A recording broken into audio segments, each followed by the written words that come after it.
Hola amigas y amigos, bienvenidos a este su espacio Noti Ciudadano, en donde buscamos las noticias más relevantes para que ustedes estén bien informados. Es por eso que les pedimos que se suscriban a nuestro canal y además activen la campanita para que les lleguen todas las notificaciones del material que estamos produciendo para ustedes. Pues si les parece, comenzamos. Y finalmente se doblaron. ¿A qué me refiero? El Consejo de la Judicatura Federal resolvió por mayoría de votos participar en la ejecución de la reforma judicial e ignorar las suspensiones judiciales que frenaban el dictamen. Ante la resolución, la Asociación Nacional de Magistrados de Circuito y Jueces de Distrito del Poder Judicial de la Federación expresaron su rechazo y acusaron que se comete desacato a las determinaciones judiciales. Además, expresaron su preocupación por el sorteo del sábado pasado para la selección de jueces y magistrados. Y así lo dijeron. La implementación de la reforma judicial contraviene las suspensiones otorgadas, pone en grave riesgo la viabilidad del Estado de Derecho y la legitimidad democrática. Además, añadieron y destacaron que la actuación del gobierno de Claudia Sheinbaum genera una crisis constitucional.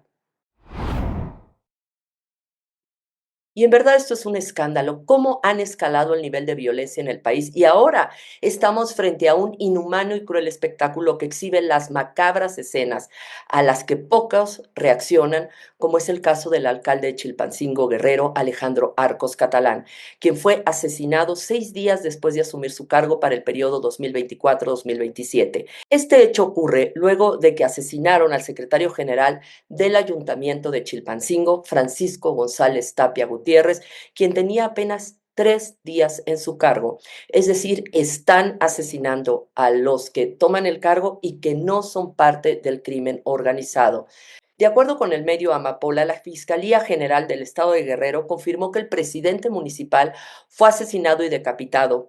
Un día después del asesinato del alcalde Alejandro Arcos Catalán, la población de Chilpancingo amaneció con un sentimiento de vulnerabilidad, pues nunca antes habían matado a un presidente municipal en funciones y con miedo a las repercusiones que podría tener este crimen, además de la manera más sanguinaria. Nunca se había visto esto en el país. Las escuelas suspendieron clases, funcionarios del gobierno de Chilpancingo detuvieron sus actividades y trabajadores del ayuntamiento y habitantes llenaron la plaza para despedir al alcalde. Lo más preocupante es que días antes de su trágico asesinato, el alcalde de Chilpancingo, Alejandro Arcos Catalán, había solicitado protección al gobierno del estado y al gobierno federal. A pesar de su llamado, la seguridad nunca llegó y el 6 de octubre fue asesinado en un contexto de creciente violencia en la región. Y a pesar del miedo manifestado tras el asesinato de Alejandro Arcos Catalán, Gustavo Alarcón Herrera dijo que Chilpancingo quiere paz y va a trabajar para todos como nuevo alcalde. Así fue como tomó protesta frente a un ambiente de total incertidumbre y sobre todo de desprotección. Esperemos que a este alcalde, Gustavo Alarcón, el alcalde suplente, finalmente lo puedan respetar o cuando menos las autoridades federales ahora sí hagan su trabajo y lo defiendan de un posible asesinato. La mayoría oficialista en la Cámara de Diputados aprobó el miércoles pasado, en lo general, el dictamen con el que Petróleos Mexicanos y la Comisión Federal de Electricidad vuelven a considerarse empresas públicas, luego de que en 2013 reasignaran sus estatus a empresas productivas del Estado. Durante la sesión del jueves pasado, con 353 votos a favor y 122 en contra y cero abstenciones, el Pleno de la Cámara Baja avaló la reforma constitucional en materia energética presentada en febrero pasado por el entonces presidente López Obrador.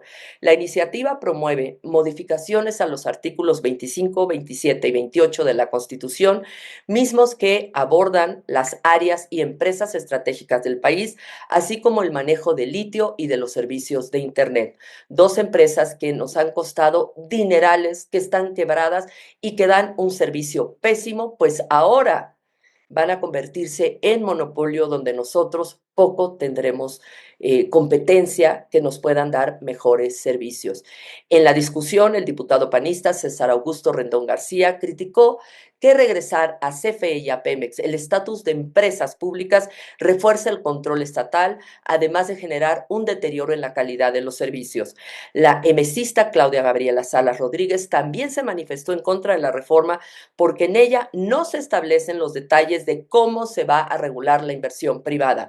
Por su parte, el priista Mario Zamora Gastelum explicó que si se aprueba el dictamen, se estarían violentando los derechos humanos al generar contradicciones entre las disposiciones nuevas y las ya establecidas, así como afectar los acuerdos comerciales con socios internacionales como Estados Unidos y Canadá.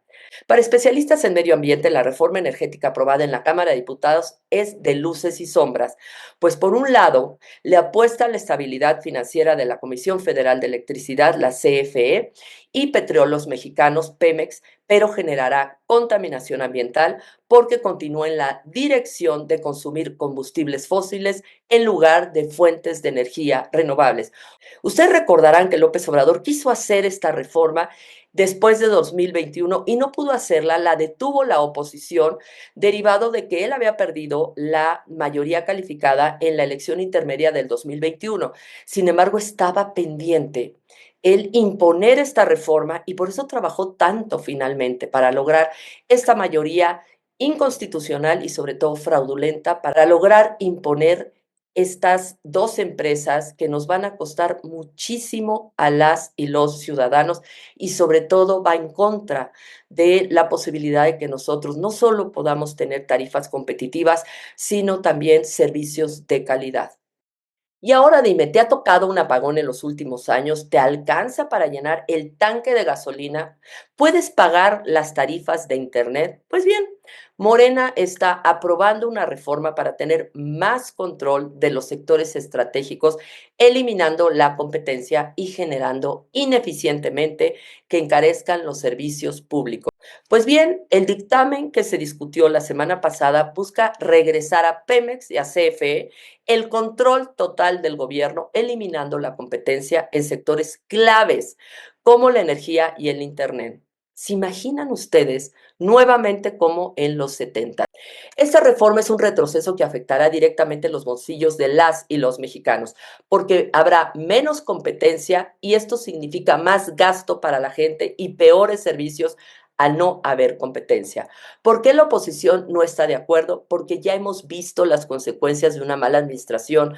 Nos prometieron gasolina a 10 pesos y no solo no cumplieron, sino que las pérdidas de Pemex son históricas. La corrupción y la ineficiencia en Pemex y CFE nos han costado miles de millones de pesos afectando las finanzas del país y dejando a los mexicanos sin mejores y reales servicios. Además, la realidad es que bajo esta administración, Pemex y CFE han sido un barril sin fondo para el presupuesto nacional. A pesar de las millonarias inyecciones de recursos públicos, los resultados han sido mediocres, con servicios que siguen siendo caros y de mala calidad. Morena pretende concentrar el poder en Pemex y CFE, eliminando la competencia e ignorando que cuando solo hay una opción, los precios suben y los servicios no mejoran. Esto solo traerá más corrupción, más ineficacia y más carga para el bolsillo de las familias. Chequen los argumentos de la oposición. Quieren volver a concentrar el poder en Pemex y CFE, eliminando la competencia, ignorando lo que ya ha quedado demostrado. Cuando solo hay una opción, los precios suben y los servicios evidentemente no mejoran. En Mexicali específicamente, la situación, les decía, es muy crítica. Tenemos la tarifa eléctrica más alta del país. Las familias no solo se enfrentan a los llamados recibos locos que crecen cada mes, sino que en verano, con temperaturas extremas, deben vivir los apagones y también deben elegir entre surtir su canasta básica o pagar la luz. Este gobierno quiere hacernos creer que centralizar el control traerá beneficios, pero lo que realmente trae es más corrupción, más ineficiencia y sobre todo más carga para las familias mexicanas. Menos competencia no solamente significa recibos más caros, significa menos oportunidades para todos y para todas. En Acción Nacional creemos en un futuro donde hay opciones, donde la competencia motive a las empresas a ofrecer mejores servicios a precios justos. Hoy estoy aquí para hablarle precisamente a la ciudadanía, al pueblo de México, y hoy vengo a decirles que nos oponemos a esta reforma. Nos oponemos porque sabemos que las familias mexicanas ya están pagando suficiente. No podemos permitir que el gobierno continúe por este camino de monopolios y precios altos. El Senado aprobó la convocatoria para la elección de la presidencia de la Comisión Nacional de los Derechos Humanos, en la que la actual presidenta Rosario Piedra Ibarra, totalmente abyecta a Morena y que no sirvió de nada en el sexenio pasado, e incluso fue cómplice de violaciones a los derechos humanos por negligencia en el gobierno pasado, podrá contender como una participante más conforme a las reglas que permitan una reelección. En caso de que la presidenta actual de la Comisión Nacional de los Derechos Humanos decida participar en el proceso, en ejercicio de su derecho para ser considerada para un segundo periodo, podrá registrarse formalmente en el plazo en el que se encuentra abierta la convocatoria y comparecer en igualdad de condiciones que las demás personas candidatas. Así señaló un documento que se presentó por parte de la CNDH. Las personas que aspiren a presidir la CNDH tienen desde el 10 al último minuto del 15 de octubre para ingresar su registro ante las Comisiones Unidas de Derechos Humanos y de Justicia del Senado de la República. La convocatoria explica que la Secretaría Técnica de la Comisión de Derechos Humanos en el Senado entregará un listado con los perfiles de las personas aspirantes al cargo. Sin embargo, el listado no será vinculante con lo que decidan. Claudia Sheinbaum se desmarcó de la reelección de Rosario Piedra Ibarra como presidenta de la Comisión Nacional de Derechos Humanos, cuya candidatura es impulsada por el partido Morena. ¿Quién se podrá postular? Pues la convocatoria llama a asociaciones y organizaciones a perfilar aspirantes o que los propios aspirantes se propongan a sí mismos. Es preocupante que una persona abyecta al régimen sea justamente la que debe vigilar que no se violen los derechos humanos de las y los ciudadanos. Y todo el sexenio pasado, López Obrador logró la complicidad de esta mujer que parecía que trabajaba particularmente para él y se dejó de atender cualquier violación a los derechos humanos. Es por eso tan necesario que así como el fiscal general de la República y el o la titular de la Comisión Nacional de Derechos Humanos sea totalmente independiente al régimen. Durante todo el sexenio pasado y nos hemos opuesto a que se militarice el país, es decir, que la Guardia Nacional pase al ejército. Pues bien, ya empezamos a ver las consecuencias. El país ya está militarizado y los militares no tienen la capacidad para responder ante situaciones cotidianas, por ejemplo, un asalto o una violación. La naturaleza del ejército es llegar y arrasar, es llegar y eliminar. Y lo están haciendo y ahora la Guardia Nacional se suma a eso. Pues bien, la Comisión Nacional de Derechos Humanos emitió una recomendación al confirmar que elementos de la Guardia Nacional y de la Secretaría de la Defensa Nacional, Sedena, torturaron a 2 menores durante una detención ejecutada en San Luis, Río Colorado, Sonora, hace más o menos un año. Las evidencias recopiladas en el expediente de queja demostraron violaciones graves a la integridad de las personas y al trato digno de los menores por actos de tortura, así como la omisión de garantizar el interés superior de la niñez, informó la comisión en un comunicado publicado este jueves.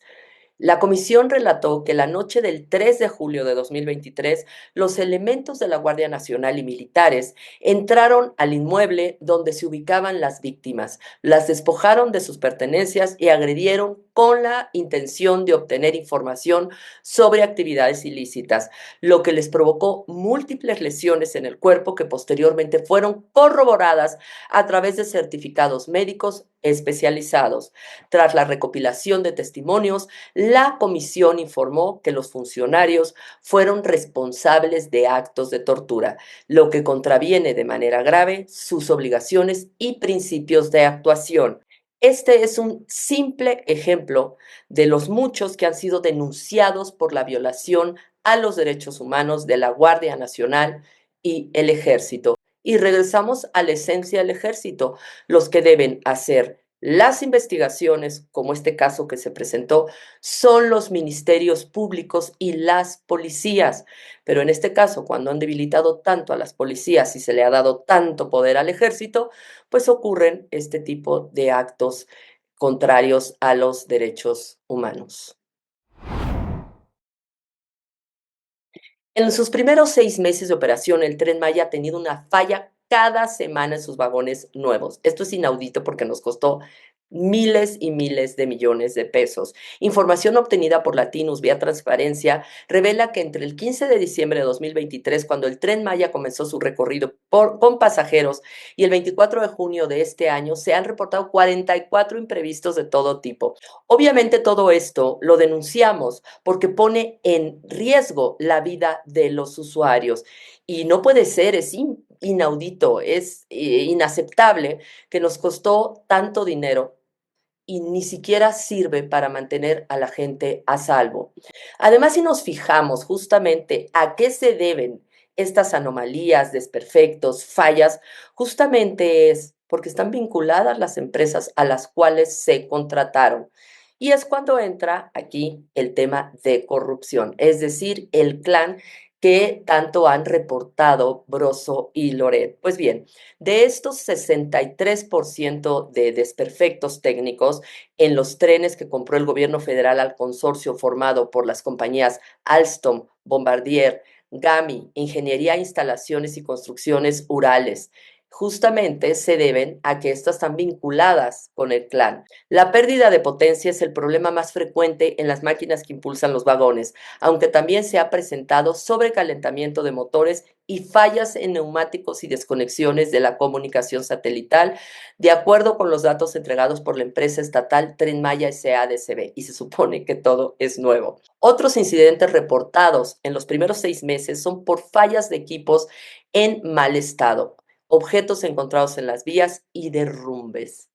¿Cómo es posible que a un año de la inauguración de este tren que no sirve para nada, ya estén fallando tanto, no solo pues en las áreas técnicas, sino también en todos los sentidos? ¿Qué tipo de productos o qué tipo de tecnología se utilizó que nos costó tan cara y que ni siquiera tiene un año de garantía? En verdad, esto nos huele a corrupción. Bueno, ¿y qué se podía esperar si a esta mujer la sacaron del arrabal prácticamente y la metieron a la corte? Pues bien, sube el tono en la Suprema Corte. Otra vez Lenia Batres en medio de la polémica. En medio de debates sobre los votos requeridos para invalidar una ley derivado de la reforma judicial, la presidenta de la Suprema Corte de Justicia de la Nación, Norma Lucía Piña Hernández, pidió a esta ministra, que es una ministra que ha dado muestras constantes de ignorancia, Lenia Batres, no expresar calificativos que pudieran ofender a los integrantes del Pleno. Obviamente los adjetivos surgen cuando ya se acabaron los argumentos. Pues bien, y es que Lenia Batres afirmó que le parecía absurdo que la Corte volviera a votar sobre la desaparición de las dos salas del máximo tribunal para ajustarse a lo que marca la reforma judicial. Parece que no me escucho. No, sí le escuché, a lo mejor no se explicó, pero sí le escuché. Sí, ministra. Vuelvo a explicar mi punto. Yo lo que creo es que si ya se resolvió, porque eso no sé si se vuelva a votar, sería un poco absurdo. La ministra Lenia dijo que era absurdo. Y eso sí voy a pedir que no se utilice ese tipo de adjetivos en este pleno. No sé bajo qué regla usted no me pueda reconvenir a no utilizar la palabra absurdo.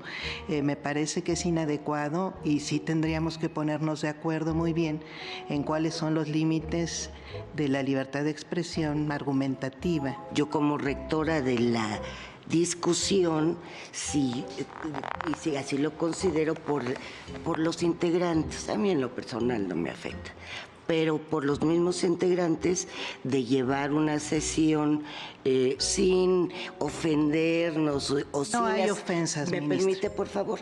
O sin expresar calificativos. Claro, si usted considera que es libertad de expresión hacerlo, no hay ningún problema, ¿eh? O sea, usted puede seguirse expresando como quiera. Respetuosamente siempre, ministra. No siempre ha sido así, por eso Siempre. en este momento llamé la atención. No voy a aceptar ninguna limitación a mi libertad de expresión. Si usted quiere seguir utilizando las palabras, no la exhortaré nuevamente y así seguimos trabajando. Pues bien, queda clarísimo que aunque Lenia se vista de ministra, Lenia se queda. Y esta semana presentaron la tan cacareada estrategia de seguridad, obviamente frente a uno de los temas que la ciudadanía tanto reclama, la estrategia de seguridad.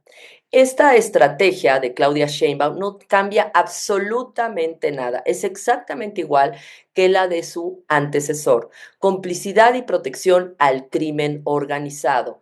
Ahora ya no se dice abrazos, no balazos, pero de alguna manera se está justificando el que no se va a hacer el uso legítimo de la fuerza. Claudia en un mensaje dijo que no iba a regresar a la guerra de Calderón. Calderón sí combatió al narco.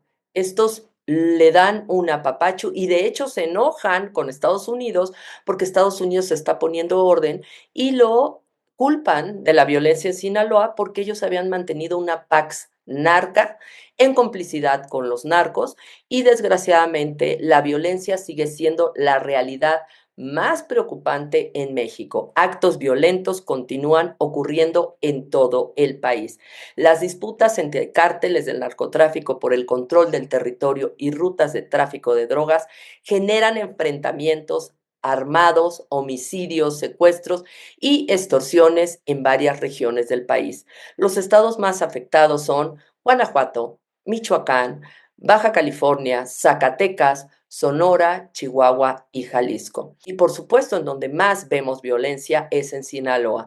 Si bien no hay un estado de emergencia oficialmente declarado en este momento, porque no quieren declararlo así, la situación de violencia generada por el crimen organizado en el estado es crítica y ha llevado a diversas autoridades y organizaciones a solicitar medidas urgentes.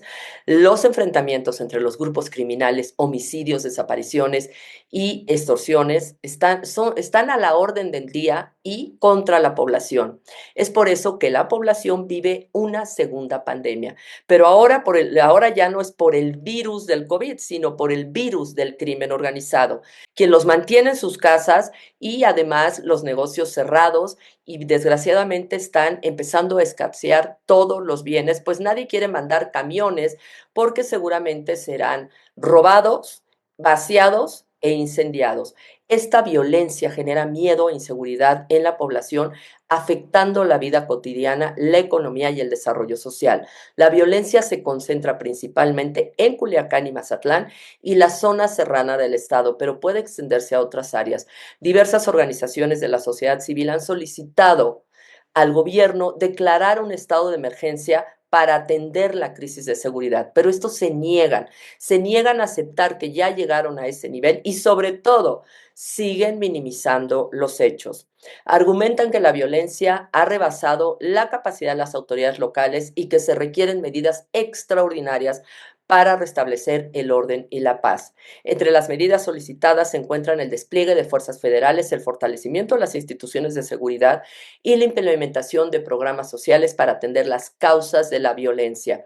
Que ojo, las causas no son generalmente la pobreza, porque eso es totalmente clasista y racista. Los pobres no son los causantes de la violencia, es justamente esas autoridades opacas, omisas, negligentes y cómplices que no están haciendo su trabajo. Son parte del problema.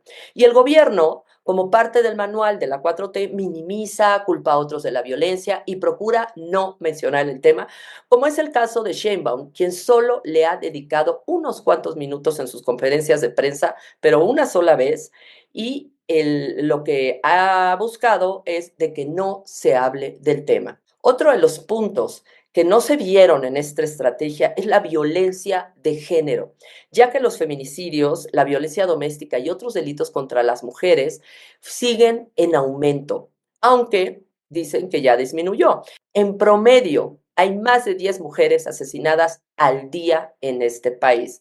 También hay amenazas y asesinatos a políticos que ocupan puestos por los cuales contendieron, como es el caso del presidente municipal de Chilpancingo. La justicia por propia mano sigue presente en algunas comunidades donde la población recurre a linchamientos ante la falta de confianza en las autoridades. México registra una de las tasas de homicidios más altas del mundo. En 2023 se registraron más de 30,000 homicidios dolosos. El número de personas desaparecidas en México es alarmante. Se estima que hay más de 100,000 personas desaparecidas en el país, pero lo que hizo López Obrador fue desaparecer a los desaparecidos, es decir, rasurar las cifras y decir que no era cierto. Así resuelven las cosas. Todo esto son cifras negras. ¿A qué nos referimos? Morena resultaron muy buenos para ocultar la realidad. Rasuran las cifras y entonces estamos a ciegas porque no sabemos exactamente qué es lo que está pasando en el país. Escuchen ustedes aquí en este video a Federico Doring, diputado de oposición, quien nos ayuda a entender cómo se maquillan las cifras para justificar la estrategia fallida de seguridad, una disminución que solo es en papel. Más de lo mismo y es propaganda. A ver, es falso que hayan reducido los delitos 58% en la ciudad. Si tú ves los artículos periodísticos publicados por la gente seria, Alejandro Ope, que en paz descanse, Francisco Rivas del Observatorio Nacional Ciudadano, López Portillo, todos dijeron que nunca se redujeron los delitos. Te pongo dos ejemplos. El robo de celular reportado en 2023 fueron 7 en toda la ciudad. ¿Qué hicieron? Reclasificaron los delitos. No, la Fiscalía manipuló y los delitos de alto impacto dejaron de ser de alto impacto. Se registraban los homicidios como muerte violenta no determinada, se registraban los asaltos en transporte público como robo en espacio público y con eso maquillaban las cifras y manipulaban las cifras de la pandemia. Ese 58% jamás existió, pero contabilizaban el quinquenio de Sheinbaum contra el quinquenio de Mancera. Nada más que si tú le pones los años de la pandemia, pues el robo en casa habitación casi no existió. El robo a cuentaviente, por supuesto que no existía. El robo de transporte público, por supuesto que no existía. Esa es la mentira, los 58% de delitos que no redujo la ciudad. Y eso es lo que han refriteado hoy. Es como decía el refrán popular, la misma gata militarizada, nada más que revolcada. La violencia en México es un problema complejo de múltiples causas. Si bien las autoridades están implementando medidas para combatirlas, se requiere un esfuerzo conjunto de la sociedad para construir un país mucho más seguro y pacífico. Pero con eso de que este gobierno, como el anterior, nos mantiene divididos, no permite que nosotros seamos parte de la cogobernanza, pues bien, seguimos con el problema, con un gobierno negligente, inútil, cómplice y además omiso. Otro atropello a la Constitución por parte, obviamente, de Morena y su reforma judicial. Al tiempo que el INE ya declaró abierto el proceso electoral para elegir cargos judiciales, el Congreso sigue discutiendo las reformas para la elección, lo cual es inconstitucional. El artículo 105 establece claramente que las disposiciones para la organización y desarrollo de todo proceso electoral deben aprobarse al menos 90 días antes de empezarse. Aquí nos explica el abogado Héctor Saúl cómo están violando la Constitución, nuevamente, Morena. La reforma judicial es, por donde se le vea, inconstitucional. El artículo 105 de la Constitución establece claramente que al menos 90 días antes de una elección debe de estar aprobadas las disposiciones necesarias para la organización y desarrollo del proceso electoral correspondiente. Y aquí, en esta reforma, claramente estamos hablando de un proceso electoral. Sin embargo, el INE ya declaró abierto el proceso electoral para la elección de jueces, magistrados y ministros, mientras que simultáneamente los legisladores seguimos analizando las leyes secundarias que determinarán los aspectos específicos de este proceso. El oficialismo está empeñado en hacer todo mal, pues si las reglas se definen de manera apresurada y en medio de un proceso electoral ya abierto, el proceso estará repleto de controversias y litigios por ir abiertamente en contra de la Constitución. Como diputado, advierto que votaré en contra de estas leyes secundarias, porque de inicio la reforma judicial está cargada de vicios e inconsistencias. Lo he dicho muchas veces, es más una venganza autoritaria contra el Poder Judicial que una forma de democratizar la justicia. El atropello con el que buscan cooptar al Poder Judicial es claro. De entre más de 400 legisladores que responden al oficialismo, ninguno se percató, por ejemplo, que su reforma se contradice a sí misma, pues aprobaron en el artículo 94 constitucional que el presidente de la Suprema Corte de Justicia de la Nación sea el candidato que tenga más votos en la elección de 2025, pero al mismo tiempo dejaron vigente el mecanismo establecido en el propio artículo 97, que establece que la designación del presidente o presidenta está a cargo de los propios ministros. Una total contradicción. No vamos a dejar de presentar los amparos necesarios para que se analice no solo el fondo de la reforma, sino también la legalidad de este proceso. Nosotros no seremos comparsas de esta oda a la ignorancia legislativa. No vamos a dejar de presentar los amparos necesarios para que se analice no solo el fondo de la reforma, sino también la legalidad del proceso. Nosotros no seremos comparsas de esta oda a la ignorancia legislativa. En palabras de Víctor Sánchez Baños, analista político, deben coexistir sectores públicos y privados, pero el Estado no puede ocuparse de la producción y comercialización de bienes y servicios. Esto genera monopolios y permite el lucro de los políticos, pero para la población no hay avance ni innovación. El Estado tiene la obligación de aplicar mecanismos para impulsar el bienestar de toda la sociedad mediante subsidios, impuestos y regulación de oferta y demanda, con un piso parejo para el desarrollo de la producción y así garantizar los derechos económicos y educativos, además de los sociales, culturales y ambientales. Sin embargo, la corrupción es el factor que hunde a la economía mexicana bajo el esquema mixto. La clase política y burócrata abusa con exceso.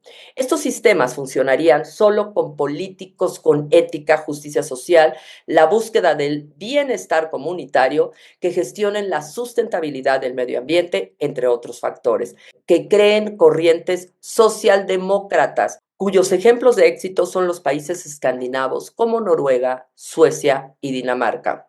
Desde hace más de un siglo, México podía haber aglutinado todas estas tendencias, pero la corrupción de los políticos mexicanos los hizo amasar enormes fortunas mediante trampas y mañas burocráticas que perduran hasta la fecha. Cada gobernante que llega al poder lo hace con la intención de enriquecerse y no con la intención de servir. Y lo estamos viendo de la manera más cínica, descarada, como en la vida lo habíamos visto con los políticos de Morena. La función del Estado debe ser planificar, conducir, coordinar y orientar la actividad económica del país, no convertirse en empresario. Y vemos a los ambiciosos y además a los hambrientos de poder de Morena que quieren ser empresarios y ganar lo que nunca se imaginaron ganar a través de nuestros recursos. De eso no, o sea, de una buena organización del gasto público no saben los políticos mexicanos. Lo único que saben hacer es instintivamente gastarse el presupuesto, no solo en obras faraónicas, hacer sobrecostos donde ellos salen beneficiados, sino contratos a través de empresas fantasma. Y nuevamente vemos que se quieren convertir en empresas. ¿Y estas empresas cuánto nos cuestan? Porque tienen unas pérdidas terribles. Ya vimos lo que quiso López Obrador, regresarnos a los 70s con esta visión totalmente antigua y oxidada, y compró una línea aérea que nos ha costado millones y millones y millones y no sirve para nada. El gas bienestar, bueno, y aquí me puedo quedar con miles de ejemplos de este gobierno que nos está llevando, digo este gobierno porque prácticamente esa titina que está en el Palacio es un instrumento de la reelección de López Obrador. Para quienes tenían la esperanza de que esta mujer iba a ser diferente, se iba a deslindar, por supuesto que no, no lo va a hacer y lo está demostrando. Ella va a seguir sin cambiarle una coma. El gobierno de López Obrador es una continuidad, ella ya lo dijo. Entonces no esperemos cambios, Por eso necesitamos como sociedad seguir sumándonos en una gran fuerza. Yo los invito a México Unido, es una organización de sociedad civil donde todas y todos pueden participar en liderazgo democrático. Prácticamente México Unido es tuyo para que puedas, junto con mucho más, cientos de miles de mexicanos, defender a México, porque México es nuestro. Este martes tendremos a Angélica de la Peña, ella fue legisladora, tanto senadora como diputada, es una mujer defensora de los derechos de las mujeres y va a hablar justamente no de los derechos de las mujeres, va a hablar de la posibilidad de la unidad ciudadana para buscar una nueva fuerza política que tanto se necesita. Y también justamente en el mismo sentido, el jueves tendremos a Guadalupe Acosta Naranjo, quien es la persona más visual que hemos estado viendo en cuanto a la posibilidad de la conformación de una fuerza política ciudadana. Escuchémoslos, escuchemos cuál es la propuesta y veamos si nos convence. Martes y jueves 6 de la tarde en este su canal. Muy buenas tardes y que tengan muy linda semana.